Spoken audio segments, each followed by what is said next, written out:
気を緩めないでくれ。騒ぎにでもなれば面倒な。ノクト。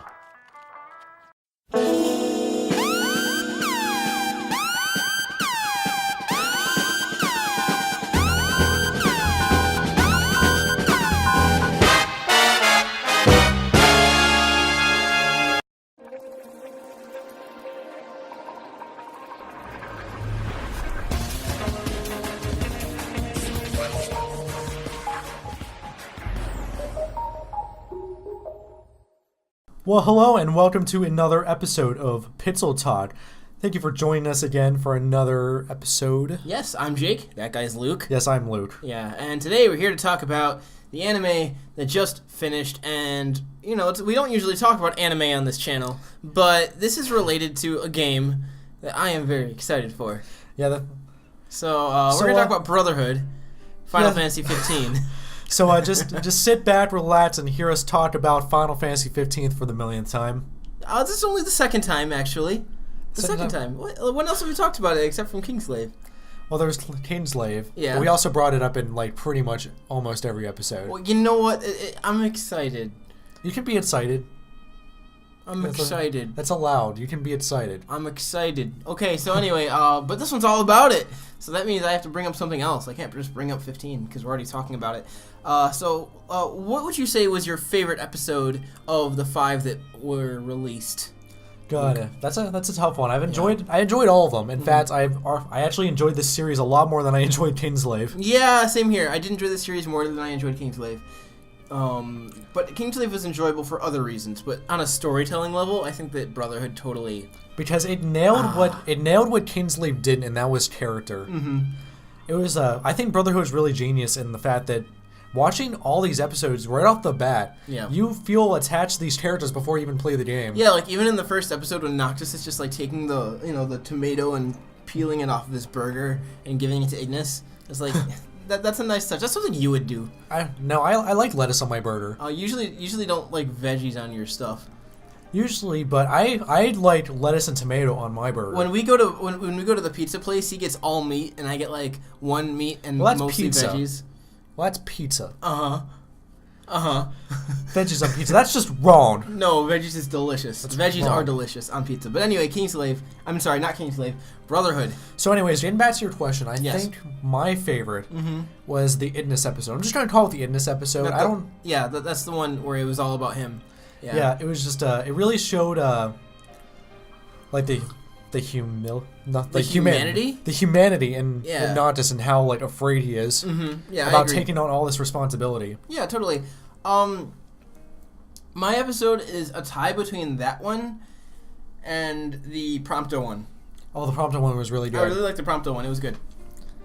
I think why is because it sort of like showed off, like not only because of Prompto himself, but just that really solidified the world of that universe. Like you saw Prompto and Noctis and everyone else going to actual school, like in real life, and you usually they don't take the time to show that in Final Fantasy games. Like there's been schools in other games, like Hope went to school in 13.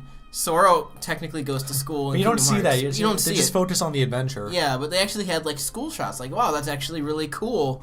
Do more of it. That's fun. We're not gonna have that in game. I'm assuming, but like it'd be cool if we could go to like visit a school. Maybe go to the school he used to go to or something. You know, it's entirely possible. Yeah. And I really liked Prompto's thing of taking pictures. You know, capturing all those memories. Yeah.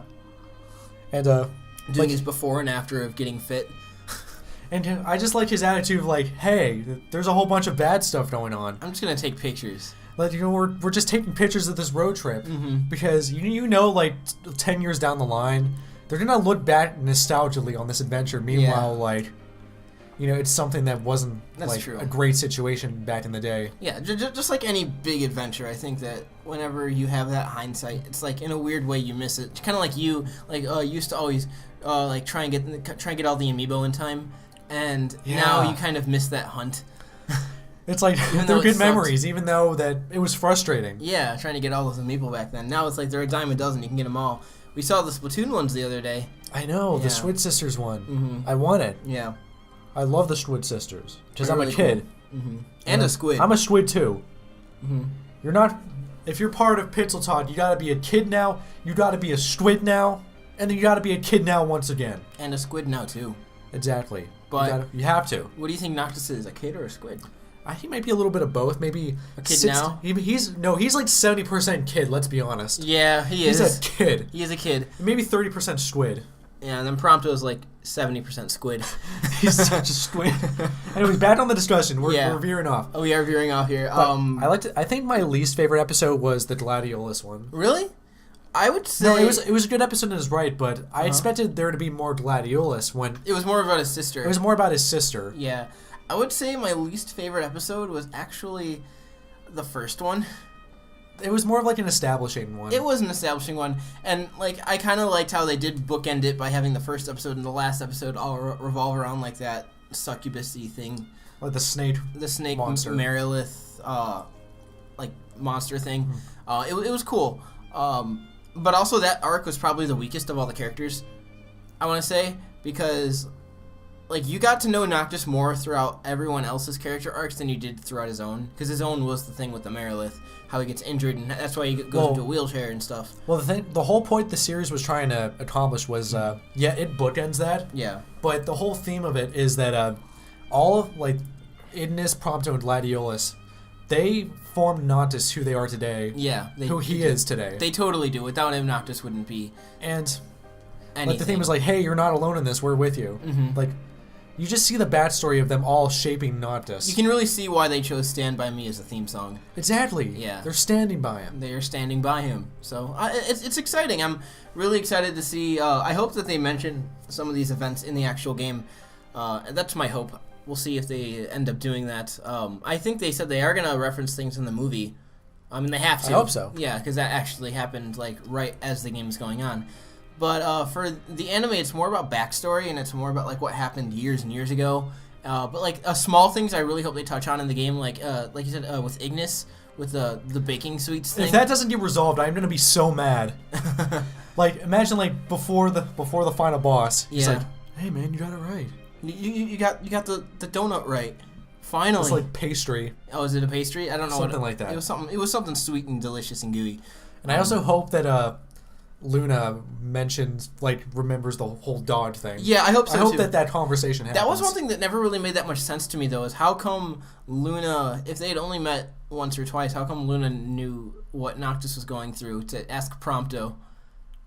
Well, she probably just assumed. Yeah, I guess she assumed. And also, like, how can just a regular school kid even, like, be able to write a letter to, like, the Princess of Tenebrae? Well, no, she wrote the letter to him. Oh, she did? How did she find out about him? Oh, because the dog. The dog. That was why. Okay. Yeah, the dog. That makes sense. All right, yeah. So it was like, hey, Noctis goes to the school. You go to this school. Well, you know how kids are. Like, they're all friends. Mm-hmm. It's like, hey. But Luna never went to their school, so she wouldn't know. No, but that's just how kids are. Like, all kids are friends with each other. That's kids true. are less picky about who they hang out with. They are totally less picky. So I think it was nice. I like that episode a lot because it just, like I said, it shows a lot of what goes on in the world beyond just the characters too. And every episode does that. Like the whole thing with Noctis getting an apartment in the Ignis episode, trying to live on his own. And it doesn't go so well until the end. It doesn't go so well. I'm not that messy. You're not that messy, but you're up there. I'm pretty clean overall. He thinks I'm messy. But my favorite moment, a little bit spoilers, but not really spoilers. There's not really any surprises, but just that moment when he sees hey, his dad doesn't have that much time left. He's like walking with a cane. Yeah, and he's really upset about it. And he's trying to just escape his responsibilities. And I just like the moment at the end where he does take the effort to take on those responsibilities, and Ignis had a huge influence on that. Yeah, he did. So I'm actually really excited to see how that relationship between the two of them evolves in the game too, because that's like the only one where Ignis is the only one that's sort of a mentor to Noctis, whereas like Prompto's a friend and Gladiolus is more of like a bro, I guess. I don't know. He's the one that pretty much taught Noctis to be tough. Yeah, and then Ignis is the one who taught Noctis to be responsible. And Noctis is going to have to get really, really responsible really, really fast in the game, so... And Prompto's was the friend that is with him when he needs it the most. Yeah, totally. So I'm excited. I'm really excited to see how this works out. So yeah, those are our thoughts. Overall, it was a really, really great great anime series. Probably I would give it like a B plus, A minus. You know, it's up there. God, the character development's so much better than Kingslave. It is. So much better. It is much better. And the animation's really good too. Yeah, another thing I wanted to talk about was it's kind of a ballsy move that Square is doing, this like multimedia story where you got to watch the anime, you have to watch Kingslave, and the main game. You got to play that to get the full story. Right, but it's like you can also watch each one individually and still take something away from it too. I think they tried to go with that with Kingslave. It didn't really work out. But with Brotherhood, you could just watch Brotherhood and not play the game, and you would still be satisfied. Yeah, so. Just to get to know the characters, you know. I mean, it makes you want to play the game, and you wouldn't know the story of the game, but it doesn't it doesn't make any really snide hints that you wouldn't understand if you hadn't played the game. But a funny thought was they made an anime and a movie, so they don't have to make sequels to do the full story. And now they want to do an expansion in game. They're thinking about that. There's they're thinking of a Witcher style expansion for the game. I mean, I'm up with that. Yeah, I'm up for that too. But I'm just imagining a game about Noctis in school. Oh God. No, but I kind of feel like those it'd be like a brain training game. Brain training with Noctis. Kingslave I can understand, but I can see, the Brotherhood being in the main game. Yeah, it could have been, but I feel like they just wanted to reach out to people who hadn't really they didn't want to buy the game, but they still were kind of curious. Also, I mean, it's really good promotion too. It is really good promotion. I mean, they're marketing the heck out of this game, especially since they have to sell 10 million copies. 10 million. 10 million copies for it to be profitable. I know, yeah. And also, Brotherhood's free to watch on YouTube. You don't have to pay any money. Yeah, no. Which is nice. Which is good publicity. So anyway, those are our thoughts. We are very, very happy with this. I hope if you watched it, you are also happy with Brotherhood. Let us know your thoughts in the comments. If you have any disagreements or you think that maybe something wasn't written as well, then you can tell us and we can... Yeah, definitely tell us. We will read it. Yeah, we definitely read and consider all comments. So thank you so much. You can find our Twitters right there and there. Yes, our Twitter is the best place to get updates on DoubleEXP. Yeah, the actual DoubleEXP Twitter is right in the middle. You can find our central Twitter that has both of us for our channel there. Yeah, so definitely give those a follow if you want a more intimate and then the ones from us. The individual ones are our own Twitters, and we just sort of talk about stuff there. So yeah. Also, be sure to follow us on Twitch. We'll be doing some more live streams. Yes, we plan on doing live streams throughout the month of October, all horror game related. So if you want to watch me scream like a little girl at horror games, you can totally do that. He's the screamer. I'm the quiet one. You're just like, oh, okay, I'm scared. Yeah. All right. Thank you, guys. See ya. See you guys.